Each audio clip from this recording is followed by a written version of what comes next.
What's up, everybody? We're going to do a Q&A today, and by we, I mean me, and you're going to ask the questions. You already asked the questions, actually. Thank you to everyone who did that. So I'm going to go through a few of those, and then at the end, I'm going to answer a question about which trail you would be most likely to be murdered on between the Appalachian Trail, the Pacific Crest Trail, and the Continental Divide Trail, because that's just the way my channel works now. By the way, guys, I'm trying to get this channel to 200,000 subscribers, so if you haven't subscribed, go ahead and hit that button, because then you will be notified when I put out posts asking for questions for Q&A videos. I usually do one of these about every 2 to 3 months. And so if you're subscribed, you'll be able to get your questions in there. The first question is, what's your ultimate bucket list through hike? What's the most beautiful place you've ever been? What trail was the biggest letdown in terms of expectations versus reality? The PCT was the biggest letdown, let's be honest, not because of the trail itself, but just because of the circumstances surrounding my, let's just say it, failure to, I can't even say it.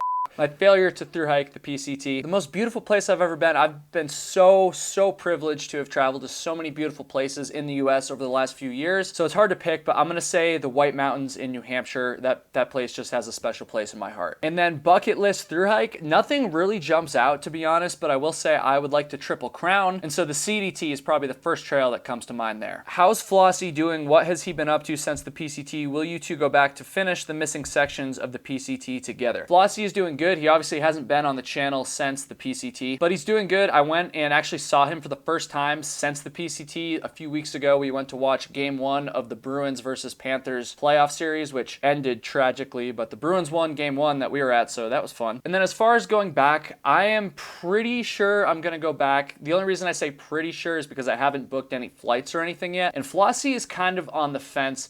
I'm not sure what he's going to do.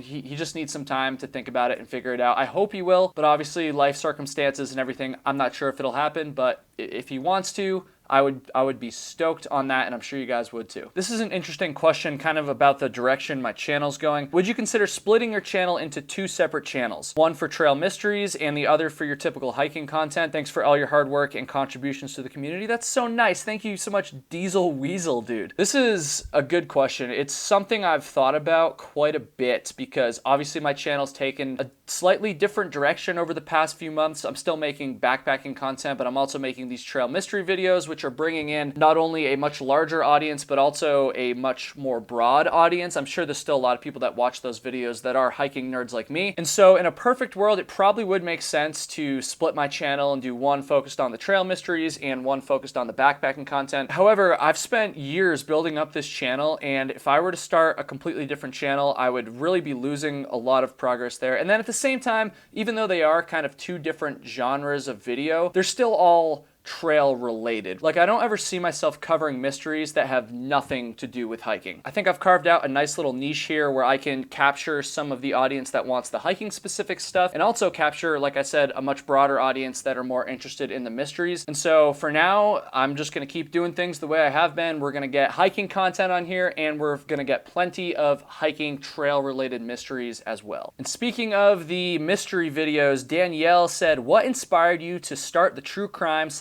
missing hiker videos? Great question. I kind of stumbled into this whole thing that's really blown up my channel and kind of changed the trajectory of my channel, if you will, by accident. The first video I ever did that was of this like hiking mystery style was about a man named Scott Lilly who was murdered on the Appalachian Trail back in 2011. I had the idea to do a video on him for a while, like many months before I actually did the video. And the reason I wanted to cover his story was because I really genuinely felt like his case didn't get like nearly as much attention as it should have. There's been other high profile murders along the Appalachian Trail, and I'm not saying there's anything wrong with those cases getting attention. They definitely should too, but I just felt like Scott Lilly's case just wasn't being talked about enough. I put it out, the response was amazing. It did end up like really blowing up, but even before it blew up, I was getting tons of feedback from my, already existing subscribers telling me that they loved the video, telling me that I should do more videos like that. Never before had I ever gotten the amount of feedback I did on that video telling me to continue doing videos of that particular style. That's never happened. It really seemed to resonate with people. And then of course, The algorithm took over about a week and a half after I posted it. And so clearly there's an audience for this stuff. And I also think it's pretty good to bring attention to a lot of these cases. Jeff says, so since you got your 100,000 subscriber goal, when are you going to film a backpacking trip with you using a chair? Oh man. I promised that I would do a backpacking trip with a camp chair and a crotch pot too, by the way. Once I hit 100,000 subscribers, that goal has since been surpassed, and I still haven't made the video, but I'm going to, I promise. Life's been crazy. I moved from South Carolina to Hawaii. Now I'm up in the Northeast. Just, it's cold and rainy and miserable. Life's been crazy. Excuses, I know, but I promise you that video is coming. I would like to see a video of you plopping down in a camp chair like you promised you would 57,000 subscribers ago. A, dude. All right, in case you didn't believe my last answer, I have two things, okay? I made a promise that I would do this video hiking with a camp chair and a crotch pot. I haven't done it yet. I probably should have by now. I definitely should have by now, but I promise you I am. And if you don't believe me, hopefully you do now, because I'm holding both of those things in my hands. Why would I have bought these if I wasn't planning on making that video? So just give me a little bit of time. Just let it warm up a little bit more up here in the Northeast, and I promise you, it will happen. Lightwalker says, with the overload of AT hikers every March, should the ATC create a lottery similar to the one used by the PCT? That is a spicy, controversial question. So I'm going to preface this by saying, don't take my opinion super seriously on this. Just because I talk about through hiking and I've hiked the AT and stuff, that doesn't mean that my opinion, obviously I know most of you understand this, but just to be clear, that doesn't mean my opinion is like any more valuable than yours is on this. This is just my opinion. I do not want a lottery for thru hikers. Is the trail getting very crowded at the start of thru hiker season? Yes. Does something need to be done about that in the future?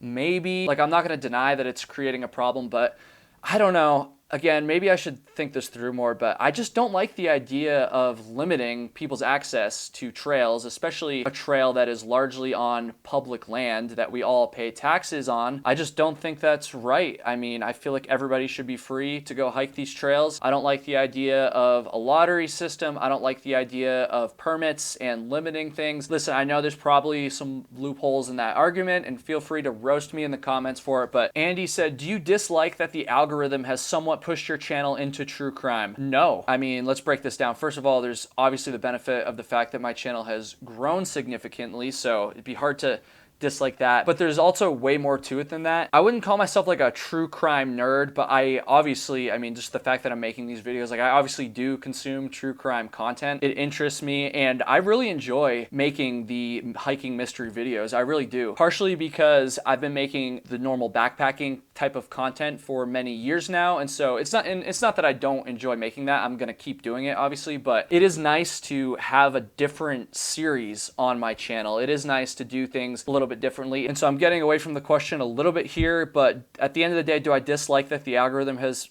pushed me into true crime, I guess you could say? No, absolutely not. I'm extremely grateful for all the new people that are tuning in, for all the new people that are subscribing, all the new people that are watching, even if you're not a hiker. I also hope that maybe I've been able to draw some people in with the hiking mystery videos and then also expose them to some more regular backpacking content. And so maybe there's some people out there that are now going to get into backpacking because they found my channel through the mystery videos. I've gotten a few comments of people saying that that's the case, although I feel like a lot of the videos are about people like dying and going missing and stuff. So on that inspirational note, let's talk about murders on the trails.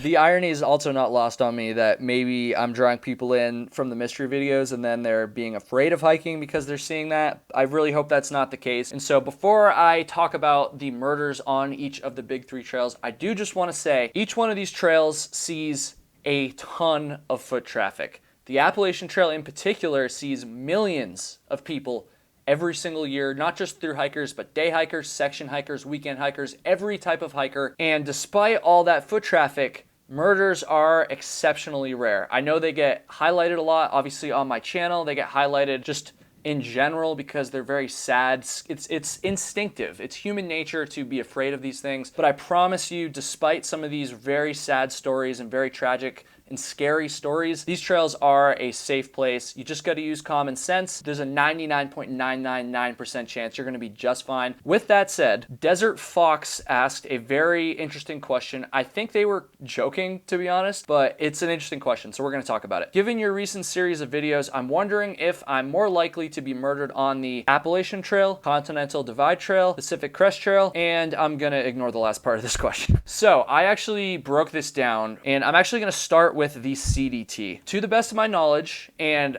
I could be wrong about this. I looked pretty thoroughly, but if I'm wrong about this, if anyone knows if I'm wrong about this, leave a comment, please. There has not ever been a murder on the Continental Divide Trail. Now, of the big three long-distance trails, the CDT is definitely the least popular. It is, I would even say, significantly less popular than the Appalachian Trail and the Pacific Crest Trail. However, there still are a lot of people that hike it each year, and of course, there's even more people that hike on portions of it, and so it still gets a lot of foot traffic. And to my knowledge, there's been no murders on it. Now let's talk about the Pacific Crest Trail. So technically, I don't think there's ever been a murder on the PCT as well. And like I said, the PCT is significantly more popular than the Continental Divide Trail. However, just pretty recently, back in August of 2022, actually right around the time that I was hiking through this area, in the Goat Rocks area of the PCT in Washington, there was, I don't even know if I can call it a murder, but there was a guy who was shot not on the PCT, but on a side trail pretty close to the PCT. It happened on August 19th, 2022, right around the Sheep Lake area, which is, again, it's a little bit off of the PCT. However, it's close enough that the person who did the shooting and the victim as well could have potentially been on the PCT, is my understanding. I haven't done a ton of research into this case. In fact, I'm almost thinking about making a video on it in the future. They know who did it, and I'm not sure that they're being charged with homicide. The case seems kind of unclear. There might be someone in the comments that knows more about it right now than I do, so if that's the case, fill us all in. But it seems like it might have been an accident, but it's still kind of suspicious. So there's that. And then also, you guys might remember from a recent video, I covered the case of Chris Sylvia, who disappeared on the PCT. His body was never found. People don't know what happened, and so we can't say conclusively that he was murdered. As far as I'm aware, there's not really any solid evidence to suggest that, but he did disappear under suspicious circumstances, I guess. So it's possible that he was murdered, but we don't really know, and so I can't really count it. So as far as someone being murdered on the PCT, I'm gonna go technically no, but kind of maybe just recently. And now let's talk about the Appalachian Trail, and this is where it gets interesting. To my knowledge, there have been 13 murders on the Appalachian Trail, which is strange to me. Which, again, there's millions of people that set foot on the AT every single year. It's probably the most popular. It's definitely more popular than the CDT. It's probably more popular than the PCT as well, although they're probably pretty close. For all intents and purposes, they're fairly close in the amount of foot traffic they get, and there have been 13 murders on the Appalachian Trail and basically 0 on the PCT. Like, what is going on there? Now, 13 murders is still not that many, not even close to that many compared to the amount of people that hike on the AT. I can't stress that enough. It sounds scary and it sounds kind of bad to say 13 murders isn't a lot, and I'm not trying to downplay any of those cases, but think about it this way. Statistically speaking, you're way, way more likely to be a victim of a violent crime walking down the street of pretty much any city, which is something that a lot of us probably wouldn't even think twice about, than you are on the Appalachian Trail. The Appalachian Trail is not a dangerous place, but it is just weird how the AT has 13 and the PCT has 0. I don't really know why. I've looked into a lot of these cases and I've covered a number of them on the channel as well. I probably will end up covering all 13 of them at some point. It seems like a lot of them were people who were mentally ill, who just kind of snapped and it was like a random thing. Maybe it's because the AT is a little bit more accessible than the PCT in some spots. The AT has also been around longer than the other trails, and a few of those 13 murders occurred years before the PCT was even a thing, and so that's part of it too. But I don't know, it's an interesting phenomenon.